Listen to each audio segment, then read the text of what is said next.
အားလုံးပဲမင်္ဂလာပါရှင်မန္တလေးခေတ်သစ်သတင်းဌာနကနေသတင်းများကိုတင်ဆက်ပေးသွားမှာဖြစ်ပါတယ်အခုပထမဆုံးတင်ဆက်ပေးမယ့်သတင်းကတော့ထိုင်းမြန်မာတန်းငွေပိုက်လိုင်းကုမ္ပဏီနှစ်ခုကိုအရေးယူရန် GFN တောင်းဆိုတဲ့သတင်းကိုတင်ဆက်ပေးသွားမှာဖြစ်ပါတယ်ဗီတိန်အစိုးရ၏မြန်မာအပေါ်အရေးယူပိတ်ဆို့မှုများကိုချိုးဖောက်သည်ဟုတန်တရားရှိသောထိုင်းမြန်မာတန်းငွေပိုက်လိုင်းကုမ္ပဏီနှစ်ခုကိုအရေးယူရန်တက်ကြွလှုပ်ရှားသည့်အဖွဲ့ Justice for Myanmar GFN ကနိုဝင်ဘာလ3ရက်နေ့တွင်တောင်းဆိုလိုက်ပါတယ်ထိုကုမ္ပဏီနှစ်ခုသည်ဗီတိန်နိုင်ငံ၏ပင်လယ်ချားပိုင်နေနမြေကင်မန်ကျွန်းစုနှင့်ဘာမြူဒါတို့တွင်မှတ်ပုံတင်ထားသော Ataman Transportation Limited ATL, Motama Gas Transportation Company Limited MGTC တို့ဖြစ်ပါတယ်ထိုကုမ္ပဏီများကိုထိုင်းအစိုးရပိုင် PPT ကုမ္ပဏီနှင့်အာဏာသိမ်းစစ်ကော်မရှင်ထိန်းချုပ်ထားတဲ့မြန်မာရေနံနှင့်သဘာဝဓာတ်ငွေ့လုပ်ငန်း MOEG တို့ကဖက်ဆက်ပိုင်ဆိုင်ကြပါတယ်တနင်္သာရီတိုင်းမုတ်တမကမ်းလွန်ရှိဇောတိကနှင့်ရတနာဓာတ်ငွေ့စီမံကိန်းများမှတနင်္သာရီတိုင်းအတွင်းဖြတ်တန်း၍ထိုင်းသို့ဓာတ်ငွေ့ပို့ဆောင်ပေးသောပိုက်လိုင်းကုမ္ပဏီများလည်းဖြစ်ပါတယ်မြန်မာလူထုကိုပုံကျဲတက်ဖြတ်နေတဲ့စစ်ကော်မရှင်သည်ထိုလုပ်ငန်းများမှနိုင်ငံခြားဝင်ငွေများပြားစွာရရှိနေသည်ဟု GFN ကဆိုပါတယ်ဗီတိန်ပိုင်တဲ့နယ်မြေများတွင်စစ်တပ်နှင့်ဆက်နွယ်သည့်ကုမ္ပဏီများဆက်လက်လုပ်ကိုင်နေခြင်းသည်လက်ခံနိုင်စရာမရှိဘဲဘာမြူဒါနှင့်ကေမန်ကျွန်းစုအာဏာပိုင်များကအရေးယူရမည်ဖြစ်ကြောင်း GFN ပြောခွင့်ရမရတနာမောင်ကဆိုပါတယ်တန်ခါပိတ်ဆို့မှုတွေကိုအသက်ဝင်အောင်လှုံ့ဆော်ရမှာဖြစ်ပါတယ်ဒီကုမ္ပဏီတွေကိုအပြည့်အဝစုံစမ်းစစ်ဆေးရမှာဖြစ်ပြီးတရားမဝင်စစ်အုပ်စုကိုမိမိတို့နယ်မြေအတွင်းစီးပွားရေးလှုပ်ဆောင်နေတာတွေကိုရပ်တန့်ရမှာဖြစ်ပါတယ်လို့၎င်းကဆိုပါတယ်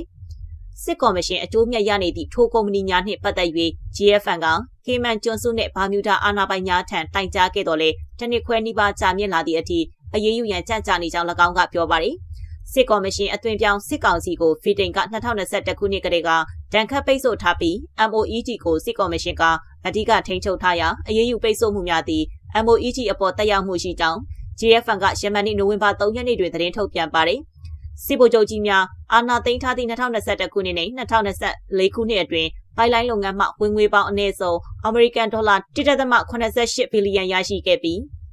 းစစ်ကောင်စီထိန်းချုပ်ထားတဲ့ MOGE သည်အမေရိကန်ဒေါ်လာ239သန်းရရှိနိုင်ကြောင်း GFN ကထုတ်ပြန်ပါတယ်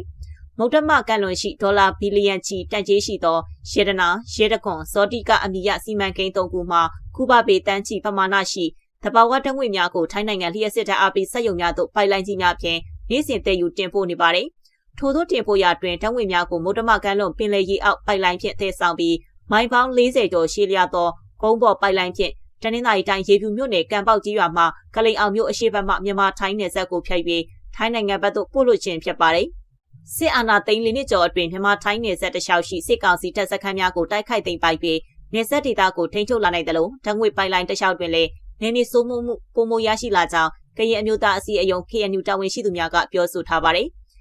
ဆက်လက်ပြီးဒေါ်အောင်ဆန်းစုကြည်ဦးဝင်းမြင့်နဲ့နိုင်ကျင်းအားလုံးလွှတ်ပေးဖို့ပြင်သစ်သမ္မတတောင်းဆိုတဲ့ဆိုတဲ့သတင်းကိုတင်ဆက်ပေးသွားမှာဖြစ်ပါတယ်ပြင်သစ်သမ္မတအီမန်နျူရယ်မက်ခရွန်ကနိုင်ငံတော်ရဲ့အတိုင်ပင်ခံပုဂ္ဂိုလ်ဒေါ်အောင်ဆန်းစုကြည်သမ္မတဦးဝင်းမြင့်နဲ့စစ်တပ်အာဏာသိမ်းပြီးနောက်ပိုင်းဖမ်းဆီးခံထားရတဲ့နိုင်ငံရေးအကျဉ်းသားအလုံးချွင်းချက်မရှိအမြန်ဆုံးလွှတ်ပေးဖို့စာရေးသားတောင်းဆိုခဲ့ပါတယ်။ဒါပြင်စစ်တပ်ရဲ့မတရားဖမ်းဆီးမှုခံရတဲ့ဒေါ်အောင်ဆန်းစုကြည်ရဲ့ကျန်းမာရေးအခြေအနေယိုယွင်းလာမှုနဲ့တင့်လျော်တဲ့ကျန်းမာရေးစောင့်ရှောက်မှုခံယူဖို့အခက်အခဲကြုံနေရတာကိုတားဖြစ်သူကိုထိန်လင်းကပြောပြလို့သိရတဲ့အတွက်အလွန်စိုးရိမ်မိတယ်လို့ပြင်သစ်သမ္မတကစာမရေးသားထားပါတယ်။ပြင်သစ်သမ္မတကနိုင်ငံတော်ရဲ့အတိုင်ပင်ခံပုဂ္ဂိုလ်စီကိုလိပ်မှုပြီးရေးထားတဲ့စာကိုပြင်သစ်နိုင်ငံသားရေးဝန်ကြီးဌာနရဲ့မြန်မာအထူးကိုယ်စားလှယ်မစ္စတာခရစ်စတန်လက်ရှယ်ဗီကတဆင့်ဒေါ်အောင်ဆန်းစုကြည်ရဲ့သားကိုထိန်လင်းကင်အရစ်ထံပေးပို့ခဲ့တာဖြစ်ပါတယ်။2025အောက်တိုဘာ1ရက်ရက်စွဲတက်ထားတဲ့ဒီစာဟာအခုနှစ်ပိုင်းအတွင်းမှကမ္ဘာထိပ်တန်းခေါင်းဆောင်တအုပ်ကဒေါ်အောင်ဆန်းစုကြည်ရဲ့ကျန်းမာရေးနဲ့